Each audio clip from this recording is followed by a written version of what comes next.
Okay. Hi, Okay. Isabella. Could you tell us something about yourself? Hi, yes, my name is Isabella Haas and I'm originally from Austria, but I've lived over 20 years now in Finland. I'm an entrepreneur. I'm a designer and specialized in upcycling, which means basically recycling of old or waste materials through creative methods. And I'm also very interested in sustainability and how to create a sustainable society, and I want to contribute with my own actions and inspire and motivate other people to think about more sustainable ways of living and also enjoying them. Sounds very interesting. Could you tell something about your business or entrepreneurship that you started? I have a company now, a limited company that is next year will be 10 years old, and it's called EDEL City OU, and it is specialized in upcycling design, and I have a collection of products that I have designed myself mostly, and have them produced here in Finland, mostly in Helsinki. And then I also offer workshops and training to people, to groups and individuals, to teach them how to make new design or new products out of recycling material. And who is your target group, or who have been those groups that you have held the trainings and workshops with? I have a lot of different groups actually. I have some company groups or tourists, and then I also have been teaching in universities, and a lot of my groups are also with immigrants. Mm-hmm. So, and I have also done a whole project with unemployed immigrant women, where I was training them in entrepreneurship and upcycling at the same time. So basically sustainable business. Mm-hmm. Sounds very interesting. And what motivated you to start this business? Is it more background, or could you tell us about? Well, I mean, How if you you are talk motivated about to- being an entrepreneur, I think it's just in my blood, because my grandparents already started a company in Austria in the 1930s. And then my parents took over the company in the 70s.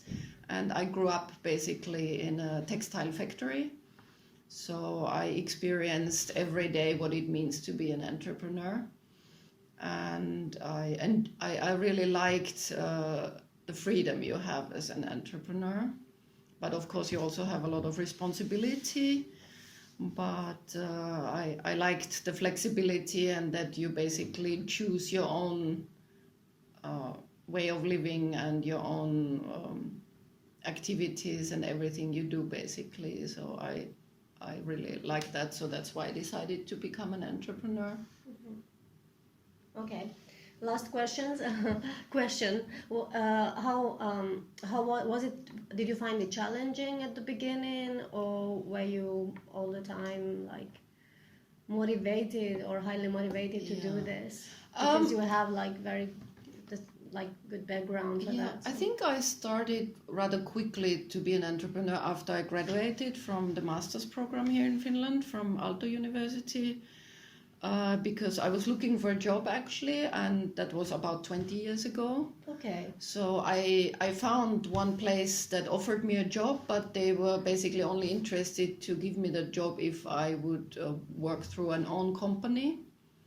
And that's basically the reason somehow that I started very quickly to have my own company. Okay. And I should have investigated a bit more in the beginning, because when I started my first, it was toiminimi, so sole entrepreneurship. Sole trader, yeah, sole entrepreneurship. That I could have gotten some funding actually before, if I had applied before starting it, but I found out only afterwards. Okay. And after that, I have always been advising everybody who was planning to start an own company to first investigate about all the options, because once you started, it's too late.